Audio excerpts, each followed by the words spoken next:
마치 우리가 아웃백 가면 스테이크를 시키면 사이드 메뉴로 나오는 통고구마 같은 거예요. 그것처럼 이 소제도 사이드나 곁들임 제사라는 거를 꼭 기억해 주세요.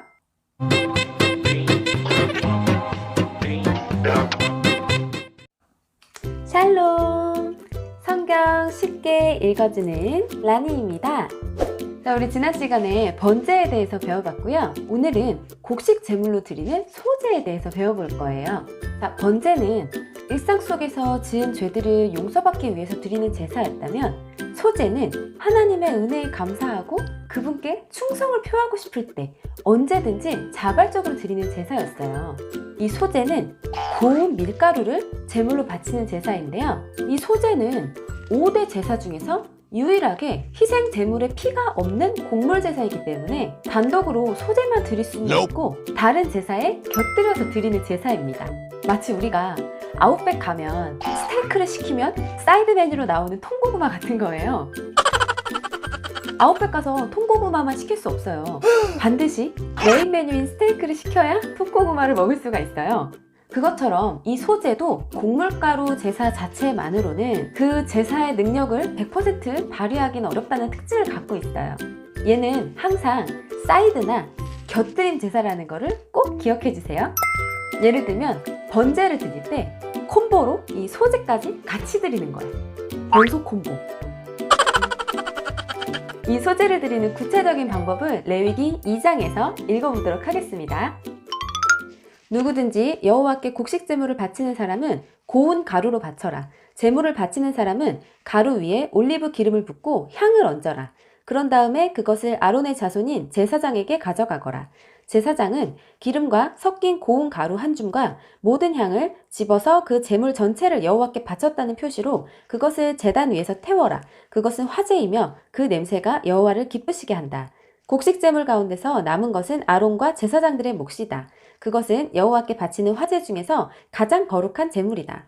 화덕에 구운 것으로 곡식 제물을 바칠 때는 고운 가루로 구운 것을 바쳐라.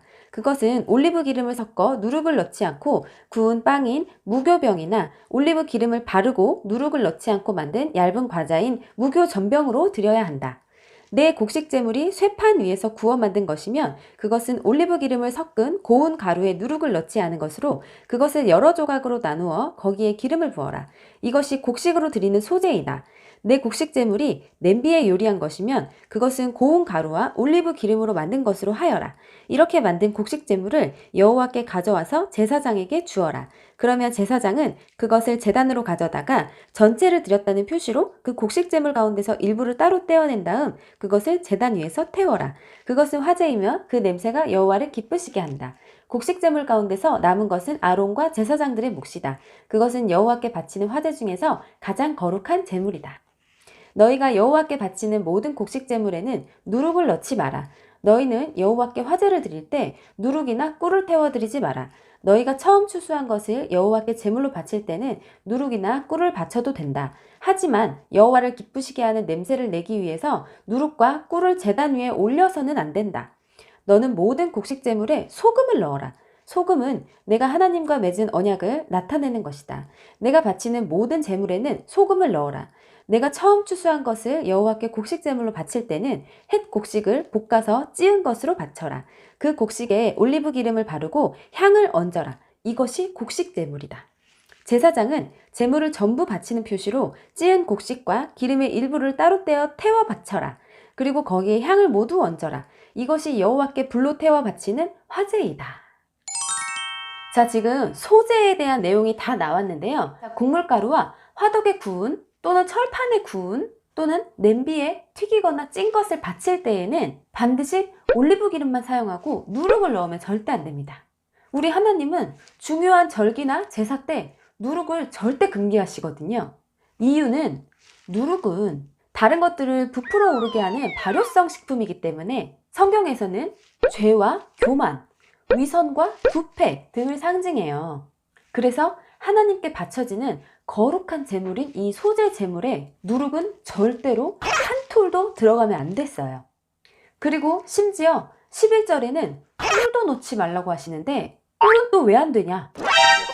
꿀은 몸에도 좋은 거고 자연에서 얻은 건데 뭐 나쁠 거 없는 것 같은데 왜 그러지? 여러분도 궁금하시죠?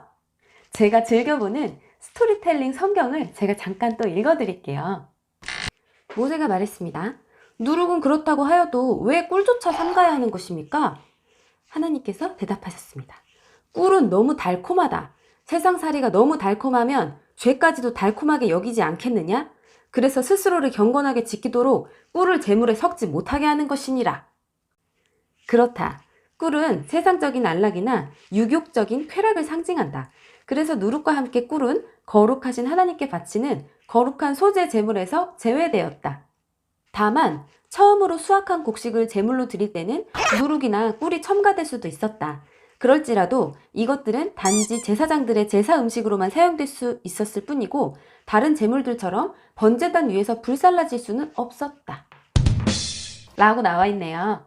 제가 다른 데서 또 이렇게 좀 찾아보니까 이 꿀이 발효를 촉진시키는 역할을 하고 음식을 쉽게 부패시킨다고 합니다. 와우. 그러니까 누룩이랑 비슷한 성격을 갖고 있죠. 그래서 처음 추수한 핵 곡식을 바칠 때에는 꿀과 누룩이 허용된 거는 제 생각에는 하나님께서 약간 이 제사장들을 배려하는 차원에서 그거 정도는 좀 허락을 하신 것 같아요. 한 번쯤은 이 사람들도 맛있는 거 먹어야 되잖아요. 다만 제사장들은 먹어도 되지만 나한테 드리는 그 화제, 그 제단에는 이 꿀과 누룩은 핵곡식이어도 안 되는 건 마찬가지였어요. 근데 이제 제사장한테 줄 수는 있었다. 그런 내용이고요. 그래서 어쨌든 핵곡식을 바칠 때에는 볶아서, 찌어서 올리브 기름 바르고 향 바르고 제단 위에 올리래요. 이 처음 추수한 것을 바친다는 것은 그 해에 나오는 모든 소산물을 대표하는 것인데요. 따라서 이 이스라엘 백성들은 처음 소산물을 주님께 소재 예물로 바침으로써 그 이후에 모든 자신이 수확하는 소산물들이 다 하나님께로부터 주어진 것이라는 사실을 인정하고 그런 소산물을 주신 하나님께 감사를 드려야 했어요. 이처럼 소제는 하나님께 감사를 표하고 충성을 다짐할 때 드리는 제사였어요.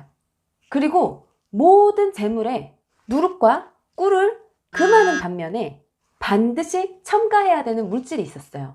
바로 소금이에요.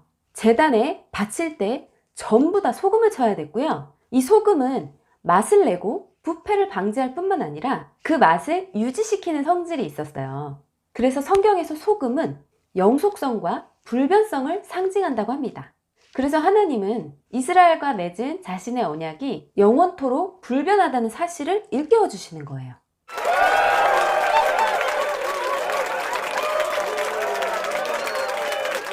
자, 오늘 읽은 레위기 2장 소재의 특징 5가지 정리해 드릴게요. 첫 번째는 곡식을 제물로 바치는 제사라는 거예요.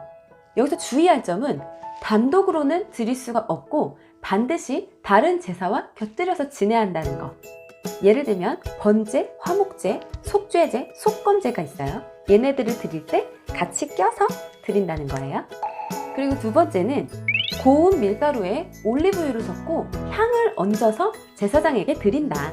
그리고 화덕에 구운 곡물, 뭐 무교병이나 무교전병 같은 거, 그리고 철판에 붙인 곡물, 냄비에 찌거나 튀긴 곡물, 불에 볶아서 절구에 찌은 처음 추수한 핵곡식, 이것들을 소재의 예물로 사용할 수가 있어요.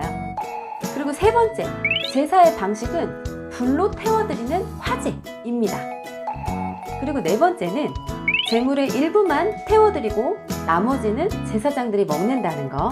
거기에서 한 줌만 화제로 여호와께 제사를 올리고 나머지는 제사장들의 몫이었어요.